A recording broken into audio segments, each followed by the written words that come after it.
and welcome to FPL Mate, your best mate for fantasy Premier League content for the 2022-23 season. My name is Dan, and I didn't really have time to make a video today that contained all of the things I actually wanted to talk about for the final kind of few bits for the game week, I guess. So I thought, let's do a stream. I can do a stream a little bit easier, a little bit quicker, and we can do everything a little bit live today, and it gives us a little bit of a longer form kind of content, I guess, to try and cover everything that we need to talk about with the deadline not so long away. So, guys, we're going to talk about a few things today. I put a tweet out earlier, and I think it said the things that I want to talk about. So, the things we're going to be talking about are fresh injury news from press conferences. We're going to have a look at March and Rashford replacement. We're going to have a look at the Isak versus Wilson debate. And finally, we're going to have a look at some differential punts for the final few game week sites. So, yeah, hopefully you enjoy this one. If you do, please do drop a like, do subscribe if you're new around here. We're going to do a little Q&A at the end of all of this as well, but I will be reading your live chat messages as we go through as well. But we're going to try and keep reasonably on topic if we can, starting off with the press conferences that were held today. We've got a bit of insight. So, let's go through them. So, first of all, I think we will look at this Manchester United team news. So, what we've got from Eric Ten Hag, and this is kind of the big breaking news today, is that Rashford has a problem. An injury on his leg, so he is a big question mark for tomorrow, but we are happy Rafa Varane is back. But, yeah, it does seem like Rashford is a big question mark. So it's not just like a little problem, it's like he's a serious concern for tomorrow. So we might find ourselves in a situation where Rashford is actually not going to be available for this game week. And I don't think Rashford is necessarily a sell, because if it's a question mark, that does kind of imply that he's not completely written off. Right, he's going to be back at some point in the near future, but maybe this game week against Wolves comes a little bit too soon. So for me personally, in my team, and I don't know if some of you guys are in a similar situation, you guys will have to let me know, but I was already having a bit of a bench dilemma previously. Before the Rashford injury news, I had Estupinian on the bench. Rashford being injured, I think, makes a fairly easy switch just to play one of your bench players. So if you've got an Estupinian, if you've got a Botman, if you've got a, you know, even like an Ollie Watkins or a Luke Shaw or someone like that, I think they're fine to step in for one game week. We've got a lot of players that are on a lot of our benches anyway that I think can just deputise for one game week, and then maybe Rashford comes in when he's back, hopefully, the following game week for the big double, which is going to be really, really crucial for Manchester United, and Rashford's going to play a key part of that. So, yeah, basically what I'm saying here is that as long as you have a strong bench, just keep Rashford. I feel like he is a player that I would just want to keep, put on the bench, and we'll kind of address that when we get a little bit more information next game week. Don't think it's worth a -4. Don't think it's worth a waste of a transfer, to be honest. I would rather save a transfer than make this switch. The only thing I would maybe do is if I had 2 free transfers and if I was going to burn one anyway, in that case, you could maybe remove Rashford, but you may actually find yourself having to bring him back in anyway. So this is kind of a 2 transfer move rather than a 1 transfer move. So yeah, don't expect Rashford to play tomorrow. I am looking at benching him, really. It says 25% chance of playing. I think that's probably about right, to be honest. Yeah, the chances of him starting are pretty low, and I can't even see him really getting off the bench unless Manchester United are in deep trouble in that match, and I don't really expect them to be at home against a Wolves team with nothing to play for. So easy decision. I think this is a blessing in disguise. Just play one of your bench players and leave Rashford on the bench. So that's a pretty simple one. Let's move on to the next bit of news, and that is Newcastle. So this is Newcastle's press conference today from Eddie Howe. And Eddie Howe has said on Isak and Wilson, he said they were on the pitch together. This is against Arsenal, but they weren't a partnership as such. And I think I would probably agree with that. I saw enough from Alex.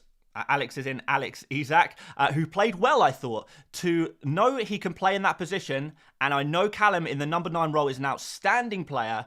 So playing both together is something I'll definitely consider. So what we can take from this is that even though everything didn't go perfectly to plan against Arsenal, Eddie Howe has been impressed by Isak out on the left wing, and that's certainly a position that he sees Isak being able to play going forward, and that's what kind of suits Isak in a way. He's obviously a very technical player, a good dribbler of the ball, and a decent creator as well, more so than Callum Wilson. I do think Isak is more than capable of playing on the wing. I know some people have said Isak is wasted on the wing. And I'm not sure I necessarily agree with that. And Eddie Howe seems to be on this in the same kind of boat, same kind of position. He's fine with Isak on the wing. He thinks Isak can do a very good job there. And considering some of the other options on the wing at the moment, well, we don't really have so many options on the wing at the moment. So let's move on to the next quote from Eddie Howe. And this is on Sean Longstaff. And Sean Longstaff, you know, I know he's not an FPL consideration really, but he is a player who does have an impact on the way Newcastle set up. So Eddie Howe on Sean Longstaff. He went to see a specialist, and I think there was a few concerns. There was some structural damage in his foot, but there wasn't, which is good news. There is a bit of damage to one of the ligaments. He is being rescanned today, which we hope will show an improvement. It's unclear when he'll be back, but it's not a long-term issue. So that really does imply that Longstaff certainly is not going to be available for the first game in the double game week for Newcastle. And what that means is that Joelinton is going to be playing in midfield again. So Joelinton, right centre mid, Willock, left centre mid, and then we'll have Bruno Guimaraes playing kind of in the middle there. So this means that the left wing position is opened up, because if Longstaff was playing, then Longstaff would go into midfield and Joelinton would be going to left wing. That's not an option, which means left wing is a position that needs to be solved for Newcastle. Now, there's three options for the left wing for Newcastle. First of all, there is Anthony Gordon, who has not been in the greatest form since arriving at Newcastle. We've got Alan Saint-Maximin, kind of had some injury problems, but again, not really seen as the first choice player. And then Isak, who again, he's not really primarily playing as a left winger. He has played there, of course. He's played decent parts of games in that position, particularly when Wilson's been subbed on or when he's been subbed on to play at left wing. That's happened occasionally. And we saw, of course, against Arsenal, Isak play on the left wing as well. But he's definitely not nailed on in the left wing position. So not necessarily saying this is an Isak situation where Isak's going to be benched or Isak's going to be playing on the left wing.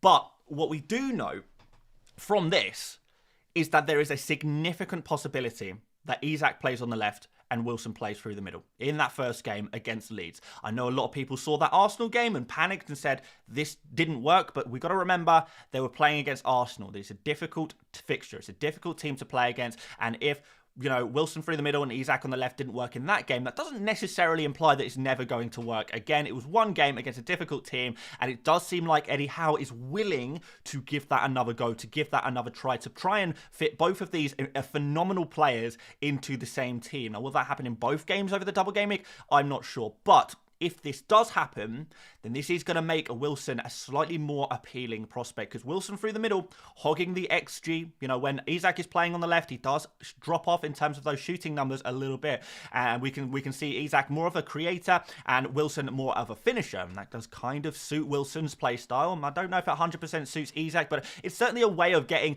two of, probably Newcastle's two best attackers into the same team, which might be something that Eddie Howe is looking to do. So, therefore, does that increase the appeal of Wilson? I think it does. I think it really does. You know, this was something that we were concerned about. What would be happening in the future? Was the Isak left wing kind of experiment over after one game? I don't think it's quite over yet. Now, of course, we're hoping for early team news from Newcastle, because they do play the first fixture of the game week. So that is definitely something to consider. But what we have here is maybe a slight nudge in the direction of Wilson in the debate between the two players. Now, over the course of a double game week, it's a little bit more difficult to say. And Isak is definitely more nailed on for minutes. But are minutes that important when deciding between the two players? Well, of course they help. Of course they help. But let's have a look at the Newcastle forwards now. I'm going to tick Isak and Wilson on the old Fantasy Football Hub Opta Stats tool. We'll show only selected players, and we'll take it to for the last 8 game weeks. Let's go 8 game weeks. I think that works pretty well. And during this time, we have seen Wilson score more points during this period. And what's interesting about this is that Wilson has done that in significantly less minutes. So Isak averaging 70 minutes per game, 7 starts, 2 sub appearances. Wilson pretty much the opposite, 48 minutes per game on average, and that's 3 starts and 5 sub appearances. And we have seen a pretty consistent pattern of Wilson starting in the midweek, Isak starting in the weekend, but with the prospect of both of them playing in the same team, I think that maybe goes out the window a little bit. So what I probably would expect is both players to start together in the first game. And if that goes well, maybe we'll see it again. If it again doesn't go as well as we saw against Arsenal, then suddenly we are in a situation where Wilson might find himself on the bench, or at least starting from the bench in that second fixture against Brighton, which is going to be a little bit of an interesting one. So Isak still way ahead on minutes. I don't think Isak is 100% safe, but he's much safer than Wilson in terms of minutes. And of course, Wilson, despite playing less minutes, is still outscoring Isak. Expected points does lean in Isak's favour, though. Even if we kind of shrink it down to the last kind of 6 game weeks, it's still Isak ahead. There's not too much in it. But I think the key question here is, do you think Wilson is going to play more minutes than Isak? And do you trust Wilson more than Isak? Do you think Isak's numbers will drop off if he's playing out wide? There's a few different things. I still would say that my opinion remains the same on this debate, and that is Isak is the safe option. If you are not chasing rank, if you are happy with your rank right now, if you're winning your mini leagues, if you are in, your I don't know what your targets are right now, guys. I mean, throw them in the chat, guys. What is your target for overall rank by the end of the season? But say your target is to just finish in the top 100k. You're already sitting at like 60k or something, or 70k or something like that. You're already achieving your goals for the season. Then Isak is your position. If you are aiming for the top 100k and you find yourself 120, 130, 140, or maybe even worse, 190, 200, and you are quite far from your kind of target, then this is a good time to take a punt on Wilson instead. And the same can be said about the captaincy decision, because this is such a big debate, because we are talking about Isak and Wilson. We're not just talking about which one we're going to buy, which one we're going to play, but also which one we're going to captain. So it's kind of like a double jeopardy. Some of you guys seeing your goals in the chat. Top 10k from FPL Mate, 50k from Aswin, and Azra says top 10k as well. So some lofty targets there. Hopefully you guys can smash it. Good luck to each and every one of you. So yeah, that's kind of the Newcastle debate. One more slight kind of thing worth talking about when buying Isak or Wilson is, of course, do you want this player for the long term? Because Wilson is a rotation risk going forward. Isak, on the other hand, is probably safe for that Newcastle fixture in Gameweek 37 as well. Probably. I guess we'll see. So, yeah, that's probably the end of the Wilson versus Isak debate. I think that pretty much covers it all. We've spoken about it at a reasonable amount of length already on this channel this week, so I don't want to go over it too much. But I think it's just going to depend on you. If you are playing safe, go for Isak. If you want to take a risk, go for Wilson. And I don't think it needs to be any more complicated than that. They are both phenomenal picks. Wilson is more explosive. Wilson, you will have to depend on a little bit of luck to get the good returns from him, but it's certainly more than possible. But Isak just gives you the safe. Well, just the safer of, playing points in a way. You get 4 points from Isak just for having him start in both games. So that's it's not too bad, really, if you do get that from him. So there we go. Isak and Wilson. That is that debate sorted. So, what did I say I was going to speak about next? I need to do replacements then, differentials. Okay, we'll said Rashford, we're not replacing him because we think he will probably be back for game week 37, which is pretty good, but certainly a real concern for this game week. But Solly March, he is a player that needs to be replaced, right? And I've got an idea of a few players that I think we do need to be having a look at. So, let's go midfielders under the price of 8 million. Let's open this up, and we're going to kind of tick some of these players who I think would be really, really kind of nice replacements for our good friend there. First of all, let's tick some Brighton players. So Mitoma and McAllister, they're certainly going to be players. We've got Erdegaard, who I think we need to think about, Martinelli, Eze. There are a few others. Willock. We're trying to find Joelinton wherever he is. Joelinton, where are you? You dropped off a little bit. Joelinton, and I'm actually gonna throw in Zaha as well as our last kind of option. And there will be players outside of this. I mean, I'm guessing we could throw in Gibbs White here as well. Battling relegation, could get some good scores from them. But yeah, we're going to show these players, and these, I think, are your top midfield replacements, and some of them are a little bit differential. And outside of this, I think we are taking maybe a little bit too much of a risk. Maybe it seems a little bit too much. And some people are like, guys, have you got any other suggestions in the chat? The players outside of this that maybe I've missed out. But these are the players I've been looking at today as potential March replacements. But if I've missed any, let me know in the chat. Someone said Pascal Gross. I wouldn't go there personally. It doesn't really seem to have any other upside. We're expecting Gross to continue to play at right back. You know, picking a midfielder, playing at right back, yeah, it's not ideal. I don't think Gross is a terrible pick. I thought it was worse before, but his numbers are not terrible, but they're not like good. Like, and the upside is pretty low. So I know, like, when people try and go for a differential, sometimes people just try and think of a player that's a bit different. I think you have to go one step further than that. You want to go for someone who's a bit different, but also a player with a really high ceiling. And I would not let, you know, if we go, Pascal Gross, where are you? If we look through his kind of like results, yes, he got the big score against Wolves. That was a bit of a freak score. We've not seen anything like that pretty much at any other point in the season, aside from the first few games of the season where he was literally playing as a striker. And since he stopped playing as a striker, his ceiling really is 5 or 6 points. So yes, it's a differential, but it's not really a differential that can make much of a difference, if that makes sense to you guys. Some of you guys are saying some Man City midfielders. I mean, hey, look, they certainly fit the category that I'm talking about. So let's throw them in. Mahrez, I'm happy to throw in there in the comparison. Anthony is certainly an interesting differential. I feel he has a reasonably good upside. And Madueke is the other guy I like out of the shouts that you guys are putting in chat right now.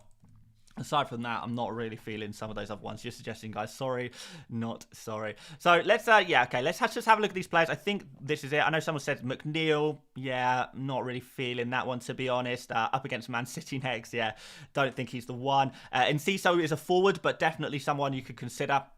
If you are mixing things up and moving around your positions and willing to use more than one transfers, yeah, Enciso, definitely. I think Enciso is probably going to play on the right. Which brings us to McAllister, actually, who I think is going to play through the centre and as an attacking midfielder again. Because of March's injury, I think that moves Enciso out wide, and I think that puts McAllister back in that position we love him in the central attacking midfield position, which is going to be really good for him. So I'm actually going to change this. I'm going to go per start, because that throws McAllister to the top of this list, and you can suddenly see, guys, these are the kind of numbers that each of these players are putting up per start in the Premier League at the moment. So first is McAllister, 5.87 expected points per start, which is really nice. 4.2 shots per game. Amazing. We know he takes the odd headed shot as well as being on penalties and free kicks. Some of those corners as well. We do see McAllister on some of them as well. So you do get a lot of set pieces as well as open play attacking threat from McAllister, which is why you are seeing him hyped up so much at the moment. So yeah, McAllister, I think he is your safe and obvious pick. Again, if we're talking about, are you chasing? Are you just looking to go simple and maintain your rank, maintain your position at the top of your mini league? Then McAllister's your guy. He really is. As is Kaoru Mitoma as well. Those two players, they're your guys. They're your safe picks as your March replacement. If you want to go a little bit different, but not crazy different, I do think Martinelli is definitely worth a shout. And Martinelli is a player who I'm actually currently starting. I spoke about that yesterday, how I actually quite fancy Martinelli against a tired Brighton team, playing at home, having that opportunity to run in behind against Brighton, who not really a team to sit back. Giandre has got a super chat here that says, "Hi Dan, if you open up the third Brighton slot by transferring out March, is Ferguson as a third striker a good option? Thoughts on Trippier captaincy?" We'll run over that quickly, Giandre, although I will talk, we'll answer questions in more detail at the end of the stream. But yeah, so Ferguson, yeah, really like him. I'm expecting him to start the first game, certainly, maybe even the second game. We did have a look at, well, actually, we haven't had a look at this yet, so we'll just throw this quote on screen as well. So this is from Brighton's De Zerbi, the manager here, who says, "We are not in such good condition, but we will decide on the squad tomorrow." So Brighton with some injury problems and with some fatigue problems, we know this, and which is another reason why I really do quite fancy Martinelli. Yeah, we've got here Solly March and Adam Webster won't be available for Sunday, but Evan Ferguson is, which, you know, there you go. Evan Ferguson's certainly going to be an option. Whenever Evan Ferguson has played this season, he's done very well, and he is going to be a real differential. So Evan Ferguson, like him as a pick. Very, very cheap, frees up budget, and he's a really nice third Brighton player, really. But you do have to acknowledge that he has rotation risk, and also with Ferguson, he is a player who's not guaranteed to start every game, not a 90 minutes per match player. He's not been that even when fit, to be fair, so we could see some rotation there, I guess. Jay in the chat says McAllister will play CDM and Gross will McAllister have to play CDM as Gross has to play right back?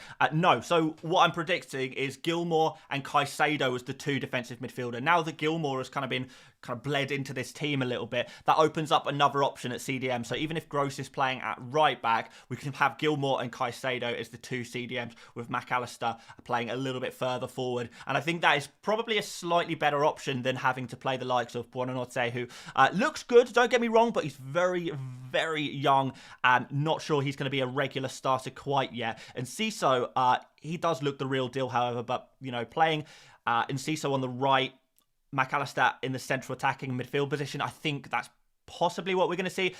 Absolutely a possibility that we see Enciso and Buonanotte both playing, and that would move McAllister into the number 8 position, but that's absolutely fine. He does well from that position as well, so it's not like a massive drop-off, but yeah. Another thing is, guys, remember the stats that I was looking at here. This is McAllister playing primarily as a CDM over these 5 games. It's been a bit of a mix, but he's played CDM in a couple of these games, and he's still putting up the best numbers of pretty much all of our potential March replacements. So it's still a really, really positive thing. So yeah, McAllister, obvious. Mitoma, obvious. Martinelli, not so obvious. Not so many people in on Arsenal players at the moment, but against Brighton, who are an absolutely exhausted Brighton team, Arsenal still pushing for the title. Martinelli still playing very, very well indeed. I do certainly think that the Martinelli is still a really good option for us. We've got Gibbs right here, bit of a differential. Obviously playing against Chelsea next. Do we fancy Nottingham Forest against Chelsea? I'm not sure. Chelsea maybe with a little bounce back. They got the result they wanted in Gameweek 36. So I guess we'll see that. Ødegaard. He's been scoring FPL points for fun, seemingly. Yeah, doing really well, Ødegaard, at the moment. Looking fantastic. But a little bit of overperformance. I think he can sustain the overperformance, though, to be fair, from Ødegaard, because he does have that quality. He does have that ability. So he's currently doubling his XG, but he's a kind of a long shot extraordinaire, as we've seen recently. He gives 0 Fs about XG. He's just been smashing it regardless. Ricky Tamir with the super chat here says, Madman Ricky in the house. I'm captaining Haaland. How on earth did that sentence become mad? I know. You know what, Ricky? And thank you for the super chat, by the way. I do appreciate that. Or Madman Ricky, should I call you? Erling Haaland, I think, is really, really being underappreciated as a captaincy pick. Really underappreciated. I'm not seeing enough people go for him. I don't know if any of you guys saw my 100 experts video.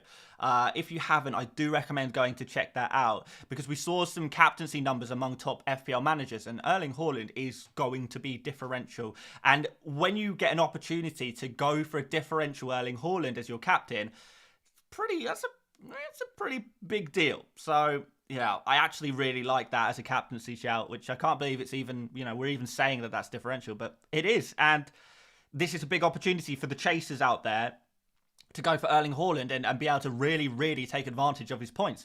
See what they can do against Everton. And Nikhil here says, hi mate, so you had no faith in Totti last week, well, no, not really. Did anyone? I mean, anyone who actually thought Totti would score that amount of points in Game Week 36, I mean, I'll call you mad then, I'll call you mad now as well. Madman Ricky probably wouldn't even predict Totti to score that amount of points. But look, you get luck sometimes, and that's an amazing part of FPL. I absolutely enjoy it.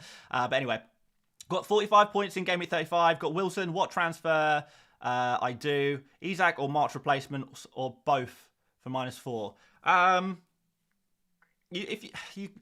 think if you still have a midfield like slot available because you want to replace March, and you have a Newcastle slot available because you want to get your third Newcastle player in, then you can kind of get 2 birds with 1 stone there, and that would probably be a Willock situation.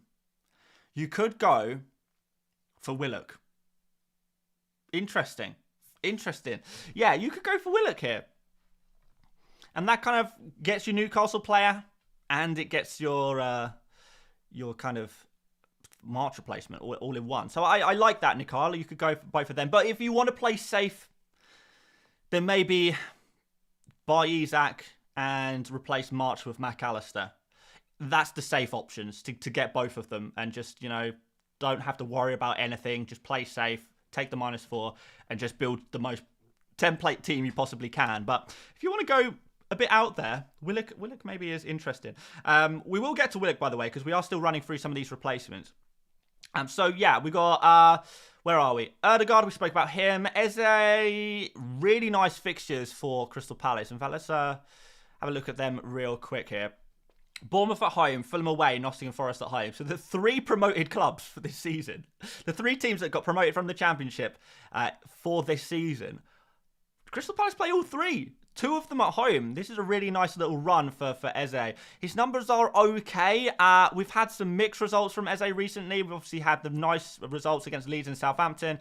And, you got the goal against West Ham. Was that a penalty? I think it was a penalty, wasn't it? But yeah, blanks outside of that. So it's okay. I don't mind Eze. It's like a differential there as well. If you want to go for a punt and you quite fancy playing the fixtures game, then definitely something you could consider.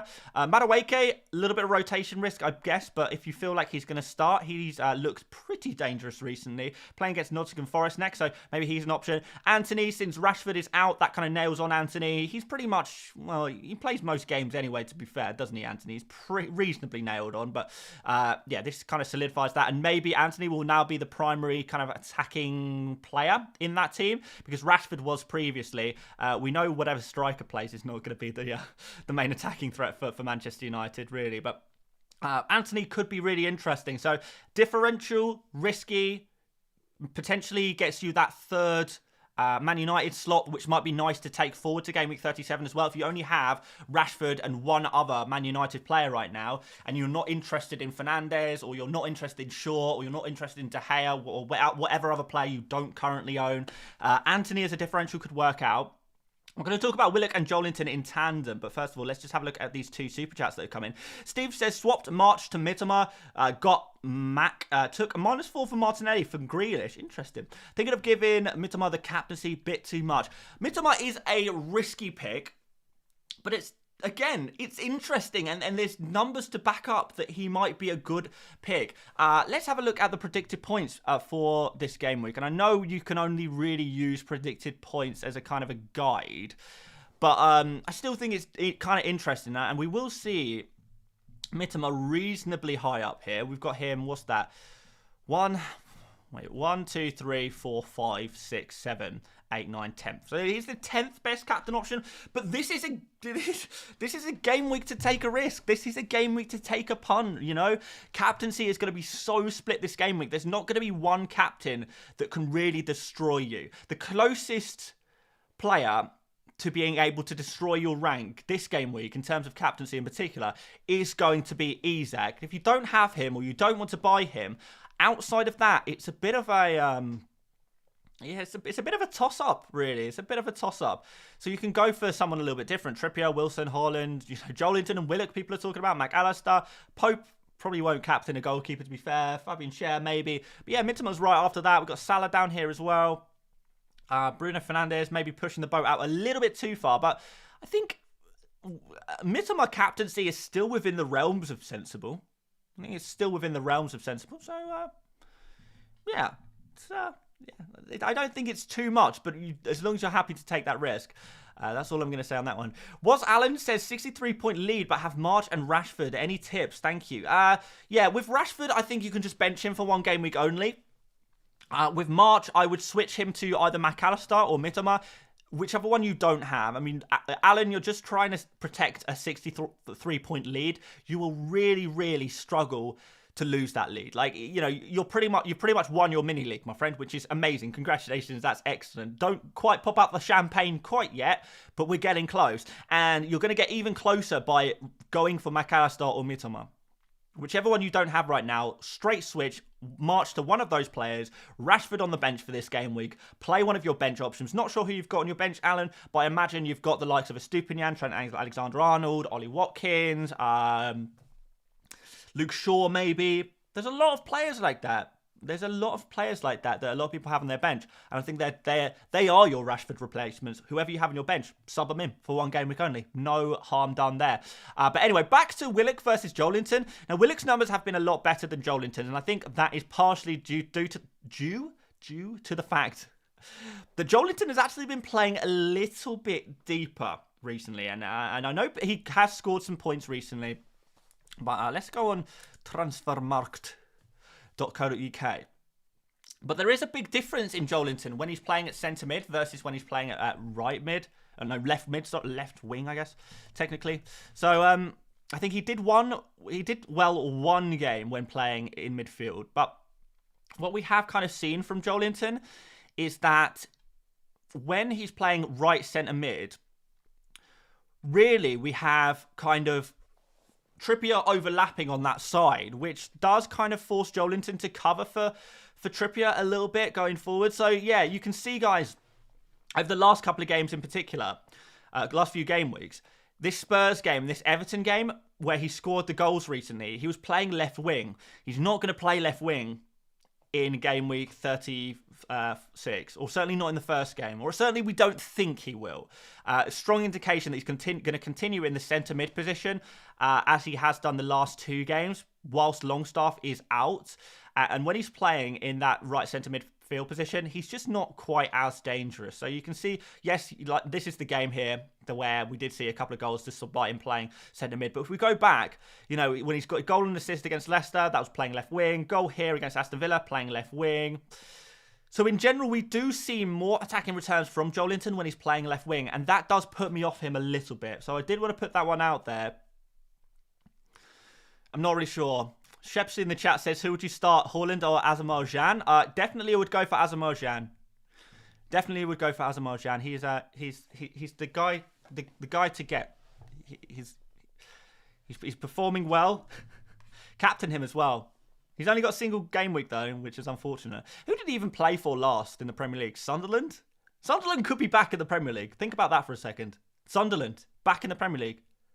Can they re-sign Asamoah Gyan, and can he tear it up again? That's what I want to know. But anyway, guys, yeah, the Joelinton versus Willock debate, for me, it's Willock.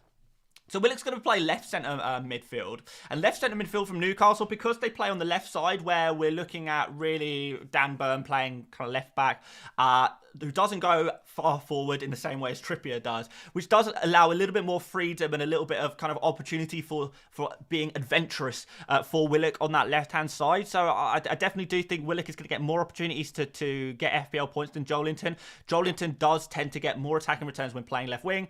Don't really see that happening this game. We're thinking he's going to play right centre mid. So Willock is going to be the more attacking of the two centre mids for Newcastle. And also Willock is only 4.7 million. That's a really, really good price. His underlying numbers are not too bad, really. He has been underperforming his numbers. So that does kind of imply that maybe he's kind of a bit of a hidden gem, a bit of a player expected to score more points in the future, I guess.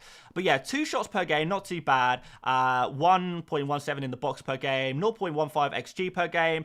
We've also got a decent amount of creativity there, 1.5 key passes per game, 0.5 big chance created per game, 0.26 expected assists per game as well. So 4.31 expected points per game. That gives us 8.62 expected points in a double game week. Should be pretty nailed on as well. Overall, looks pretty good for Willock. Looks pretty good. Not a bad differential, particularly on a double game week. And when you compare him to a lot of these other players like Martinelli, Gibbs-White, Ødegaard, Eze, Madueke, Anthony, yes, these players have better numbers than Willock, but Willock plays 2 games, so you're going to get double the amount. So say, for example, we've got Martinelli here, 5.86 predicted points, well, expected points per fixture. 5.86 expected points per fixture is phenomenal. But double Willock's to 8.62, and that throws him above all of the single game week players. All of them. For this game week only, that is to be said. And Willock is cheap price. You can just bench him for the remainder of the season as well. It frees up that cash, allows you to invest it elsewhere for the final couple of game weeks. I like Willock as a pick. I like him as a differential. But remember, he is a differential. Don't expect him to be a reliable pick. He's not a reliable pick. If he was a reliable pick, everyone would be going for him. But I definitely think he's a decent option. Definitely think he's a decent option. Where's Willock on the predicted points here? I think he is slightly below Joelinton, but again, the AI struggles to take into consideration what position each player is going to be playing in with the context of injuries and stuff like that. So it's equal predicted points between the 2 players, but when you consider position and positioning, Willock probably goes above. And, you know, that kind of drops Joelinton a little bit down, and it puts Willock kind of on a similar level for 86 minutes predicted minutes from Erling Haaland with 8.3 predicted points. It's Willock is good. He's really good pick. Really good pick. And I think he is a serious potential March replacement if you already have one of Wilson or Isak already, and you want to get that triple up on Newcastle. Maybe you have Trippier and Wilson, or Trippier and Isak, and you need one more Newcastle player, but you've got Solly March, you need to replace him. Willock, you know, kills 2 birds with 1 stone there. I think he's a really good pick. We've got Mahrez, who is a risky player to go for, but hey, he's Mahrez. We know what he can do. Again, going back to what I was saying earlier, he has that explosivity, whereby he's not only differential back, but can also score a lot of points. So 10 points we saw against Leeds, 12 points against Aston Villa there, 17 points against Spurs, which is actually, to be fair, 3 10-point plus hauls. He's low for him. In previous seasons, we've seen a few more than that, so I don't know. Maybe he is a slight thing of the past, but yeah, that's definitely something that is worth talking about at least a little bit. And I put Zaha on here as well. It's the last player we haven't spoken about. We'll speak about him quickly, and then we'll do a Q&A, guys. So if you want to throw in some questions in the chat, do go for it, guys. Throw those questions in the chat, and we'll answer a few of them before we wrap up the stream. But yes, Zaha. So yeah, Zaha's numbers aren't amazing, but he's on penalties, which is good.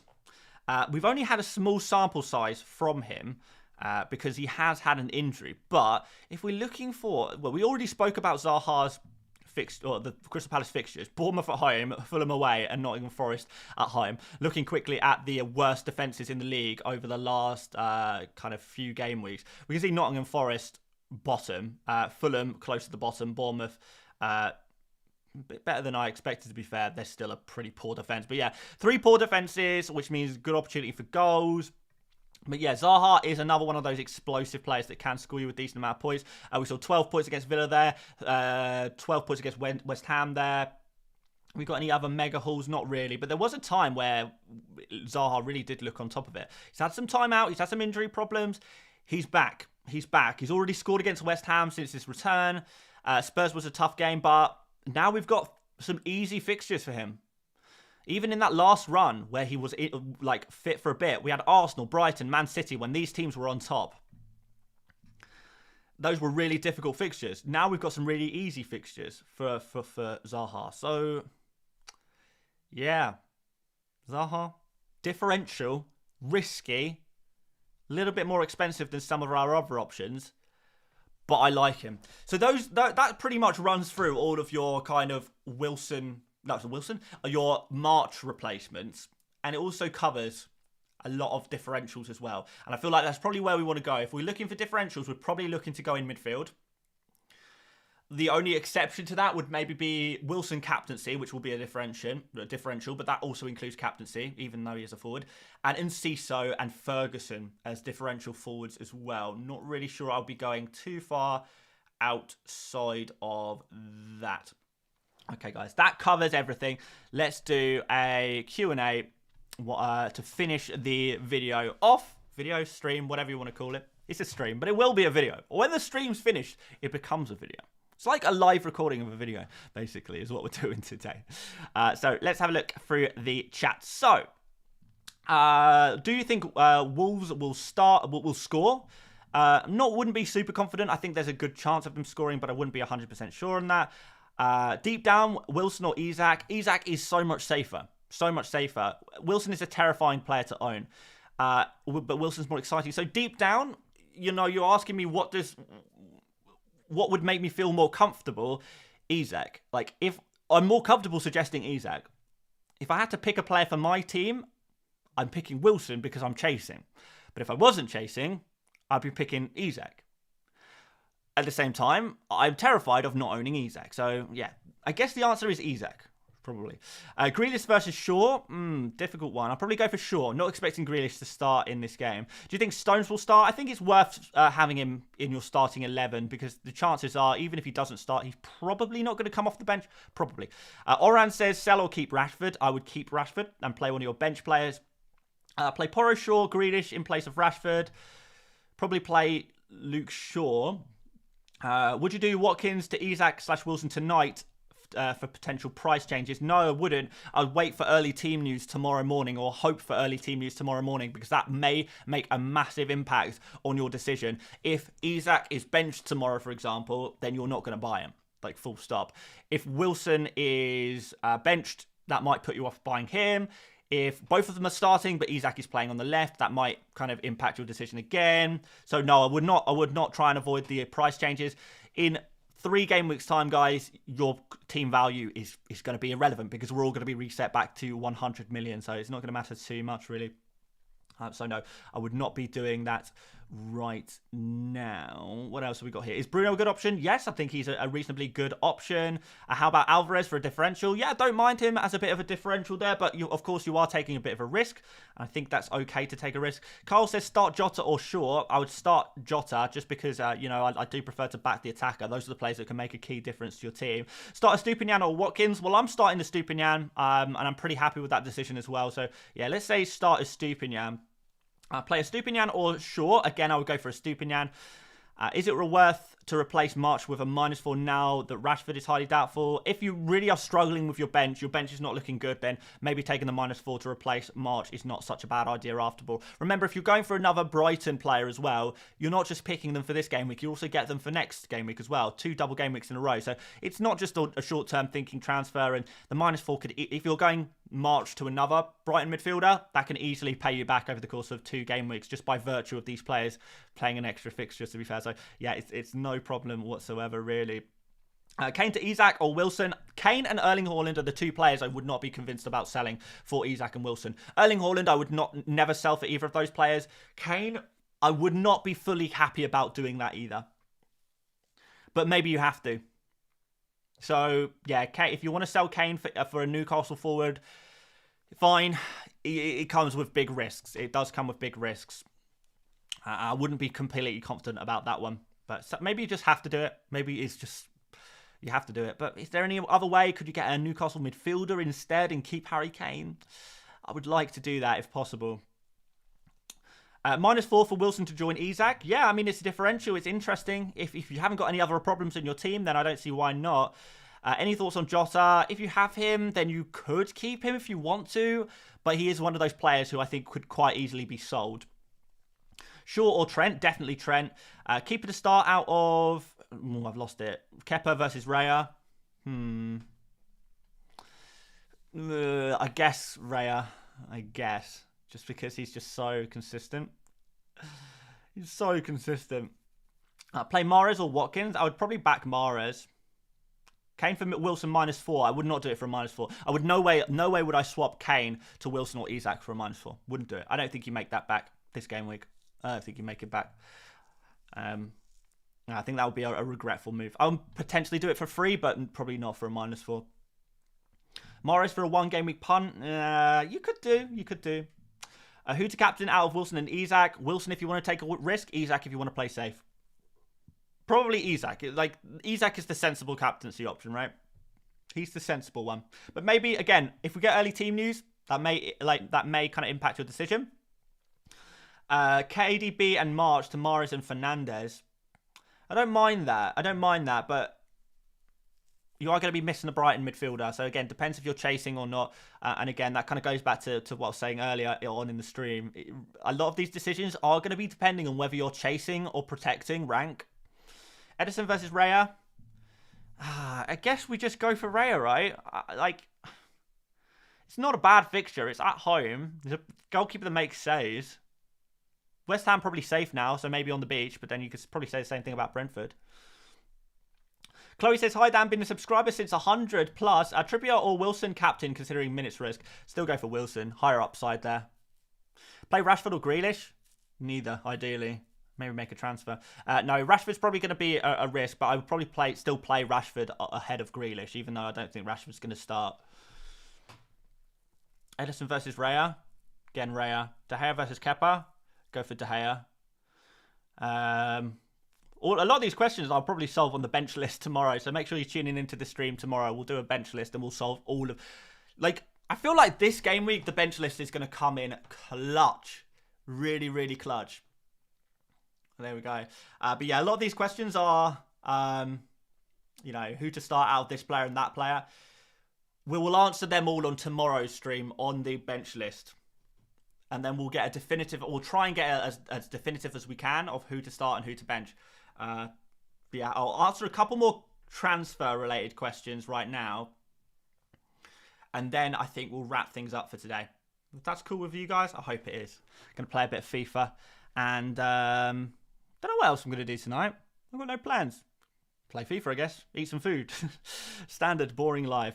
Anyway, couple more questions. Would you sell Gakpo now if you had him? Yeah, probably. I think there's just a lot of good options. Like, particularly like looking through this list again, I would be tempted to go for, if I didn't have if I didn't have a triple up on Brighton, I would be going for McAllister or Mitoma. If I didn't have a triple up on Newcastle and I already had a Newcastle forward, I'd probably be going for a Willock. And if not, I would still be looking at the likes of Martinelli and Ødegaard, who I do really like for these final 3 game weeks, Martinelli and Ødegaard. So yeah, I would sell Gakpo and I'd sell him for one of those. How long do you think Rashford is going to be out for? I think he'll be out this game week, and I think he'll be back for game week 37. So I do think he's worth holding on to. Obviously, we'll find out more tomorrow. But yeah, gut instinct says to me, keep Rashford, don't sell him. He's only going to be out for 1 game week. Because of the kind of the nature of the comments, it's like, you know, he's not like he's 100% out this game week. He's like just like 75% out this game week. And with a week's turnaround, you imagine a 75% can quickly turn into a 25%, a 10%, a chance of being still injured by that point. You know, things move quickly. But it depends what the injury is. It doesn't seem to be anything too severe, though. Anything else here? Does Lallana coming back cause McAllister to drop back? Is there any indication that Lallana is going to be straight away back in this game week? I don't think so. He's not quite ready, is he? Mahrez and Foden double up. Yeah, pretty risky, but if that excites you, then yeah, go for it. Play Trent without taking a hit to replace for March. Yeah, maybe. But you might need to get that March replacement even for next game week. Like, the problem with March is we're looking at a potential season ender for March. The best case scenario is that he's back for the final 2 games of the season, according to De Zerbi's comments. So that means that he's not going to be back till second fixture in game week 37. You're going to want to have a Brighton midfielder for game week 37, right? So with March, it is well worth replacing him, because you're getting 2 double game weeks out of this new Brighton player that you bring in. It's not a player that you can just leave on your bench, because March pretty much is useless for the end of for the rest of the season. He's just a sell. He's just a straight up sell. Yeah, get rid of him. But anyway, we'll leave that there. So guys, that is it for now. We'll have more information for tomorrow regarding a lot of things. I'm hoping to get some early team news tomorrow as well for the Newcastle game. We'll hopefully find out which strikers are starting. And that may help our Isak versus Wilson debate. Yeah, we'll do a big old bench list tomorrow. I'll put special effort into the bench list tomorrow, just so we can, yeah, figure out what on earth we're doing with our benches, because I know you guys are the same as me, right? You guys are the same as me. You've got this mad strong bench, and you're benching players that on an ordinary game week, there is no way you'd be benching these players. But double game weeks do make us a little bit crazy. But we are going to leave it there, guys. If you did enjoy this stream, do drop a like. If you're watching this as a replay as well, leave me a comment letting me know who you are captaining this game week. I'm so interested in the captaincy debate. So if you can drop who you're captaining, if you want to expand on that and tell me why you are captaining that player as well, I would love to read some of your comments and get some of your insight. Do follow me on Twitter as well. I don't shout out my Twitter very often on YouTube, but we're really closing in now on 100,000 followers on Twitter, which is absolutely mad. So 700 more followers and we're there. Can we do that by the end of the season? I genuinely think we can do that by the Game Week 38 deadline. That's the goal. So let's try and get to 100,000 followers on Twitter. If you can help me out there, that would be amazing. Of course, subscribe if you're new around here. But that's it from me today. Thank you so much for watching. See you on tomorrow morning's deadline stream. And I will see you later, mates. Bye-bye.